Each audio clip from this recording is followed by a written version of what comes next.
اعوذ بالله من الشیطان الرجیم بسم الله الرحمن الرحیم نن سهار ایام تشریق شروع سو.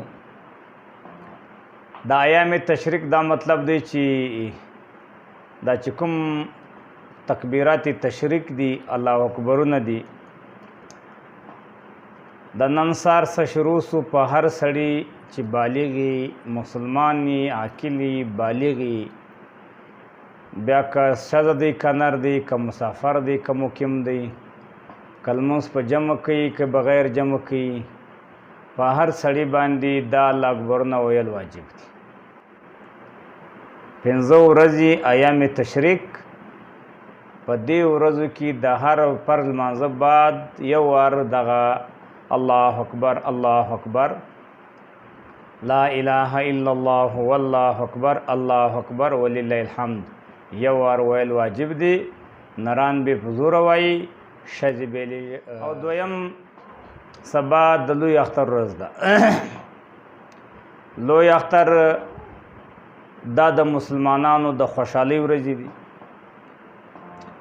الله رب العزت مسلمانانو ته د پیغمبر صلی الله علیه وسلم په طفیل باندې دا ورځې د هغه ورځو په مقابله کې ورکړلې، په تبادله کې ورکړلې چې د اسلام مخکې د کفر او د جهل په زمانه کې مسلمانانو د خوشحالۍ او د اختریز کومې ورځې او کوم مراسم ترسره کول د هغو په مقابله کې مسلمانانو ته دا د خوشحالۍ ورځې او د عبادت سره ورکړل.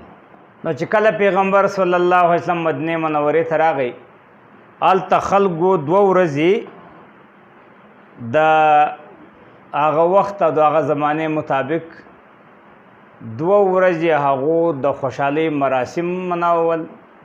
رسول الله صلی الله علیه وسلم پوښتنه وکړله چې دا خوشحالۍ ته د څه شي په مقابله کې مناوئ او دا ولې مناوئ؟ هغو دا د نوروز ورځ ده، دا د میزان ورځ ده، لکه چې عام خلک اوس هم ډیر ځایو کې د نوروز د ورځ مناوي شي. رسول الله صلی الله علیه وسلم ورته فرمایل چې دا ورځ مه مناوئ. د دې په مقابله کې الله رب العزت تاسو ته 2 ورځې درکړي دي. یو د کوچني اختر ورځ ده، یو د لوی اختر ورځ ده. دا د مسلمانانو دپاره د خوشحالۍ ورځې دي. اولنۍ د خوشحالۍ ورځ دا ده چې په دغه ورځ باندې انسانان یو بل ته حق وربخشي، او دویم عیدګاه ته راځي د مسلمانانو یو عظیمه اجتماعي په عیدګاهو کې دعاوې کیږي، هلته لمونځ وسي، د الله رب العزت څخه دعا وغوښتل سي. پیغمبر صلی الله علیه وسلم فرمایي چې دا انسانان په اخلاص باندې توبه وکاږي او د اختر لمونځ وکړي، دا انسانان کور ته په داسې صورت کې بیرته روان سي لکه انسانان چې لکه اول هر چې زوی د مور څخه پیدا شي. ګناهونه ټول معاف.